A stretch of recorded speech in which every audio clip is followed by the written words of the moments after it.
Сәлем менің YouTube көрермендерім, қалайсыздар? Қалдеріңіз қалай? Яғни бүгін біздер серный пробка жайлы айтамыз, яғни құлақтың бітелуі. Көбісіміз суға түскеннен кейін, яғни балдарда да болып жатады ол жағдай. Бұлықтың ішке қатып қалуы, құлықта ішке қатып қалуы, баланың естімей қалуы. Сол себептен мен сіздерге айта кеткім келіп отыр. Біріншіден, никогда құлақтарыңызды спичкамен, яғни ватный дискімен шұқымаңыздар. Шұқысаңыздар, ол одан әрі қарай кіріп кете беретін болады. Баняға түскеннен кейін де өзі жайлап ағып шығады, оны тек бер жақтарына аққан алсаңыздар болғаны. Ал ар жағына қарай шұқитын болсаңыздар, сіздер наоборот шығайын деп тұрған ішіндегі құлықтың бәрін ар қарай итеріп жібересіздер. Яғни қазір бұл мен баламда екі құлағы тас болып естімей қалып, енді ар жағы бітеліп жатыр. Бер жағына шыққан екен, оны кішкене алдым, бірақ ар жағы уже бітеліп, серный пробка деген вообще қатып қалған ғой. Енді естімейді бұл. Енді бұны қалай жасаймыз, мен сіздерге қазір көрсете кетемін.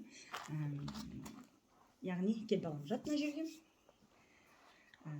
Бұл обычная перекись водорода, аптекада сатады. Соны қаз баламның құлағына где-то бір 8 капельдай тамызам. Бай жайлап құйып жіберсеңіздер де болады. Бірақ мен қазір тамызам 8 капельдай. Сосын нәтижесін көретін боламыз. Бұл серный пробка деген құлықтың қатуы ғой. Енді соны біздер қазір жібітіп көресіздер қандай реакция болады. Бұл күшті керемет, негізі өте жақсы көмегі деген. Енді қазір осы перекись водородны баламның құлағына тамызатын боламын. 1, 2, 3, 4, 5, 6, 7, 8. Міне, уже реакция беріп жатыр. Кішкене күту керек болады. Пышылдап бар жағынан уже білініп жатыр да балада. Міне, кейін қарай ағып кетпеу үшін мен оны ұстап отырамын. Қазір осындай ватный диска керек болады. Міне, уже видно, что баламда серный пробка көп ішінде қатып жатыр, толып қалған да. Мен оны перекись водородымен жібітіп, ар жағын жаңағыдай кішкентай қылып тастайды ғой, өзі шығатындай қылып. Міне көпіріп, не істеп жатыр уже құлағы деген. Көрсетейін. Міне қараңыздар.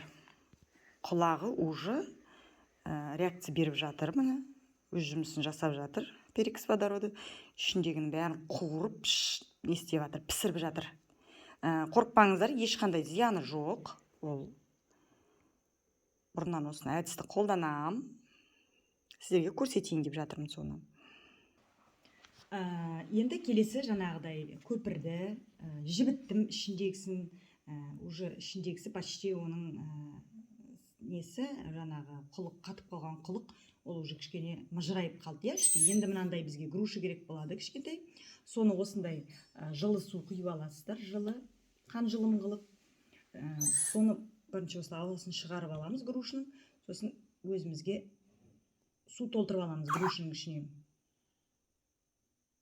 Жылы суды. Біз бұны дейтін дәл осылай қылып сіздерге тазартып береді барсаңыздар да. Врачқа барсаңыздар да дәл осылай қылып тазартып береді. Оны тазарту үшін 6000-7000 сұрайды оғаныз үшін. Бұнда біздер оны үйден қазір өзіміз тазартамыз. Қарап тұрыңыздар.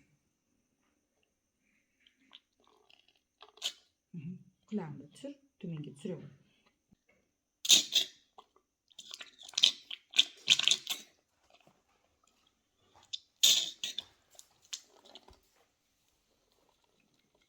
Ал міне осылай қаттылап грушымен осылай құлағына су жібересіздер, напормен қатты деп пырылдатып, сонда сізден осылай құлақтан түсетін болады. Бізден түсті, мына бір құлақтан түскен, сізге көрсетейін.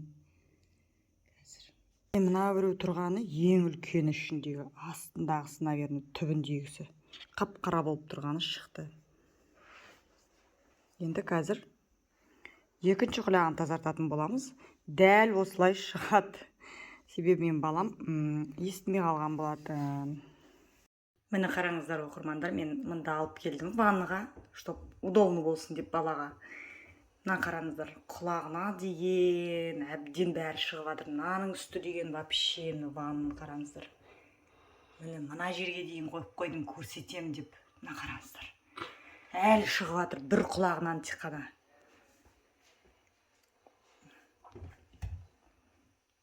Құрметті оқырмандар, сіздерге менің видеом пайдалы болған болса, ұнап жатырған болса, маған подписка жасап, мына жерде тұрған колокольчикті басып кетіңіздер. Міндетті түрде мен видео салатын болсам, сізге міндетті түрде менің видеом бірінші болып экранға шығып тұратын болады. Сонда үстіне басып, менің видеомды қарай беретін боласыздар.